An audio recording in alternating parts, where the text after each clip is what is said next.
uma doutrina que tem a caridade como bússola. Uma filosofia que propõe a lei de causa e efeito como explicação para os males humanos. Uma ciência iluminada pela fé. Estamos falando do Espiritismo.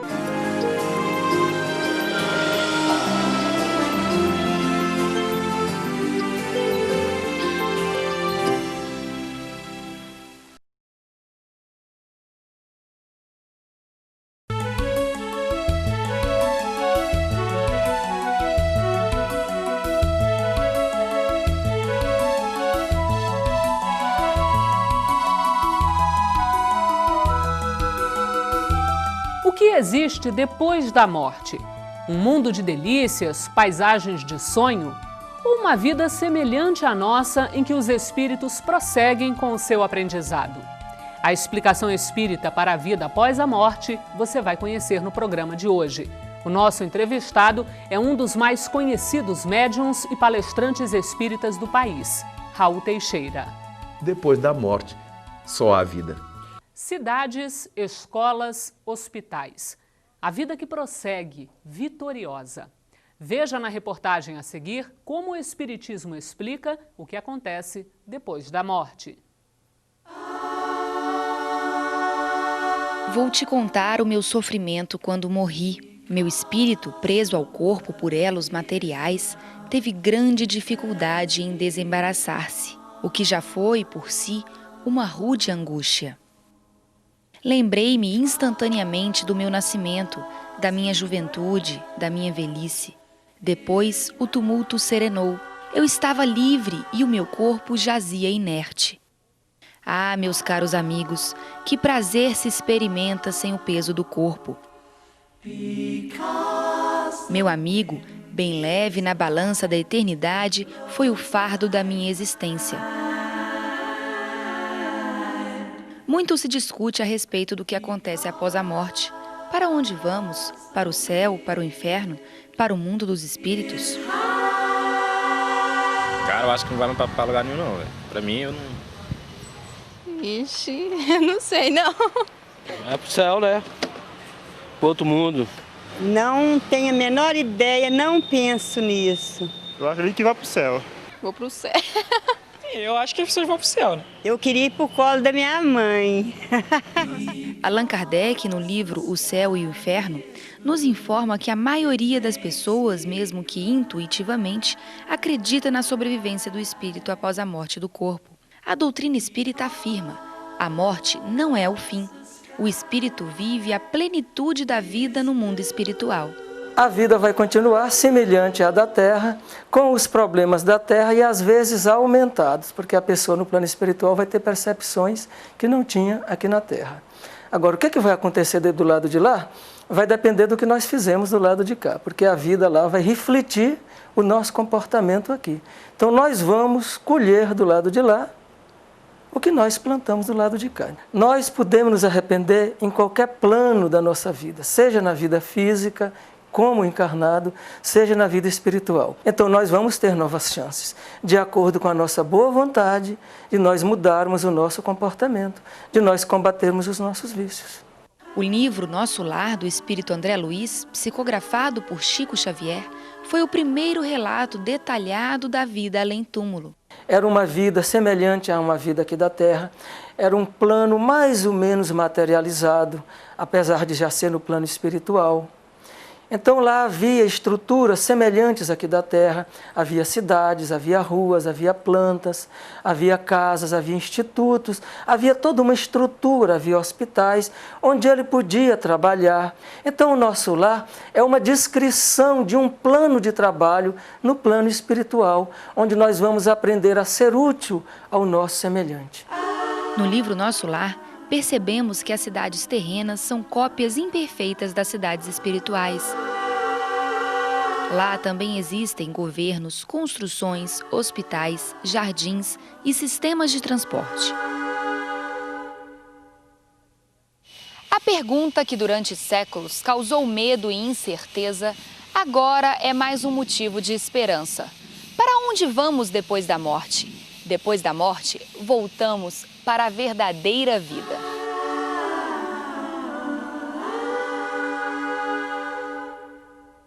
Para falar um pouco mais sobre vida após a morte, nós convidamos o médium e conferencista espírita Raul Teixeira. Raul, morremos e a partir daí? Estamos num longo e profundo sono ou há alguma vida após essa morte?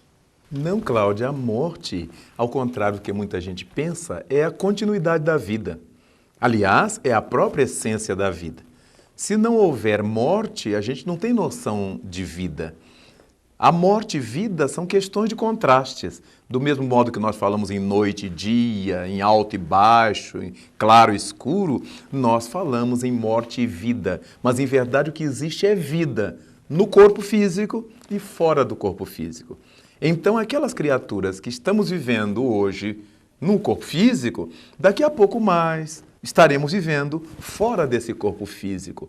Paulo de Tarso já dizia que vivemos na terra em corpos corruptíveis e no céu viveremos em corpos incorruptíveis, referindo-se a esse corpo espiritual que nós, os espíritas, chamamos de perispírito e que Paulo chamava de corpo espiritual ou corpo incorruptível. Vamos continuar a manter os contatos com os nossos seres queridos, vamos continuar com as dificuldades com aqueles com quem não tenhamos tanta afinidade, vamos continuar com a necessidade de crescer, de evoluir, porque Jesus Cristo nos disse que era necessário ser perfeito como o Pai Celestial é perfeito. Como isso não pode acontecer de repente numa única vida, até porque nem todos nós vivemos muito tempo numa única vida, pessoas que nascem e morrem, outras vivem algumas horas, alguns dias, poucos anos, e mesmo que vivêssemos 100 anos, 150 anos, o que é que a gente aprende para sermos como Deus ou nos aproximar de Deus nesse período? Obviamente que é importantíssimo que tenhamos essa visão de que depois da morte as coisas não se acabam, porque a morte é apenas o final do corpo físico. Nós saímos dos corpos, mas não saímos da vida. E por causa disso, depois da morte, só há vida. Bom, se aqui na Terra estamos aqui para melhorar, para evoluir, e no mundo espiritual, evoluímos também lá? Evoluímos primordialmente no mundo espiritual, porque é o mundo normal primitivo, é o mundo das realidades. Tudo que se passa no mundo Terra, nos planetas materiais, são as irrealidades. É como se nós estivéssemos trabalhando num laboratório para aprendermos aquilo que vamos fazer de fato na nossa vida. Estamos realizando na Terra a experimentação da teoria apreendida. Então, se a gente aprende que a lei divina é a lei do amor, a gente vem para a Terra para aprender a viver a lei do amor, por exemplo. E essa lei do amor se espraia sob diversas angulações. Você vai viver a lei do amor no trato com a sua família, na educação dos seus filhos, no respeito ao seu esposo ou esposa ou sua mulher. Você vai viver a lei do amor na relação com seus empregados, com seus funcionários, com seus patrões, com seus colegas de trabalho. Você vai viver a lei do amor na sua realização social, no clube, onde você esteja. Porque lei do amor é uma coisa amplíssima. Quando um governante vai viver a lei do amor?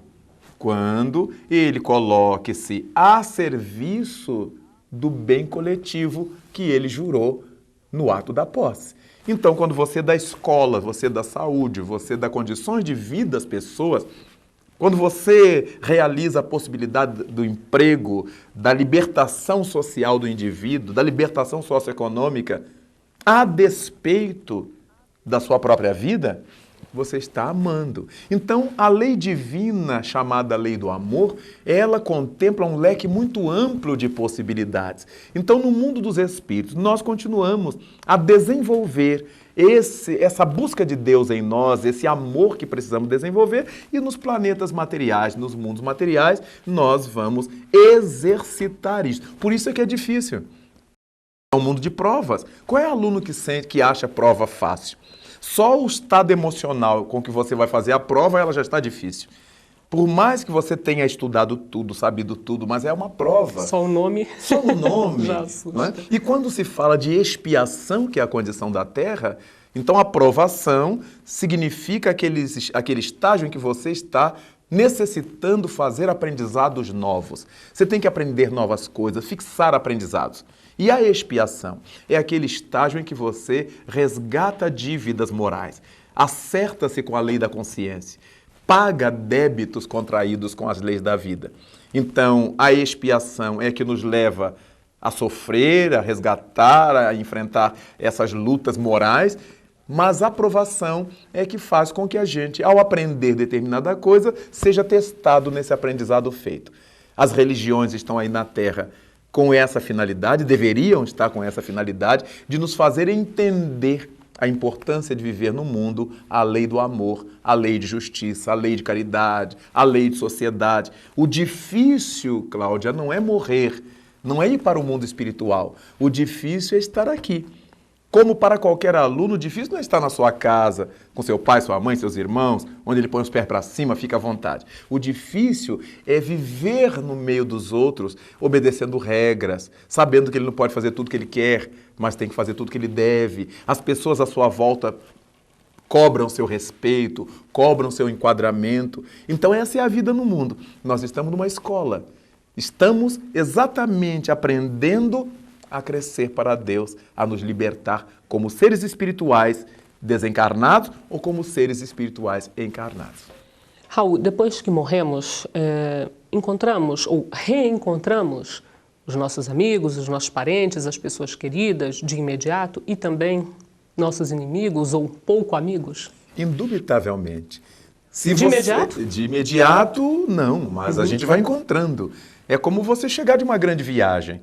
Você, a princípio, encontra aqueles que estão lhe esperando no aeroporto, no porto, na estação, mas depois, com o dia a dia, você encontra aquele na rua, você encontra aquele ali, alguém lhe chama por telefone, não é? Você vai à feira, vai ao mercado, vai aqui, vai encontrando as pessoas. Quando nós chegamos no mundo espiritual, ocorre a mesmíssima coisa. Há aqueles que vão nos esperar no pórtico da vida espiritual. Aqueles que sabiam que nós iríamos desencarnar e que foram fazer a comissão de frente, a comissão de recepção para nos receber. E aí nós somos levados para esse estado de repouso, que a gente precisa muitas vezes, a gente sai do corpo lúcidos, ativos, e depois é que relaxa. Muitas vezes a gente sai do corpo e não tem a noção de que desencarnou. Mas quando nos deparamos com aquela turma toda na estação nos esperando e a gente sabe que já eram parentes mortos, a ficha vai caindo, como a gente diz popularmente. Nós vamos nos assenhoreando da realidade. E esses nossos seres queridos vão tratando de pouco a pouco nos informar, nos confirmar que nós já não fazemos parte da vida corporal. Mas há situações em que nós desencarnamos completamente anestesiados. Entramos no mundo espiritual completamente sem memória de nada, como se estivéssemos num estado de coma. E só despertamos depois de muito tempo. E aí nos deparamos com seres queridos à nossa volta ou com seres pouco amados à nossa volta. Alguns que nos bendizem, alguns que nos fazem cobranças. Alguns que nos recebem bem e outros que nos hostilizam. Isso em função da nossa sementeira deixada no mundo. Raul, muito obrigada por mais essa entrevista.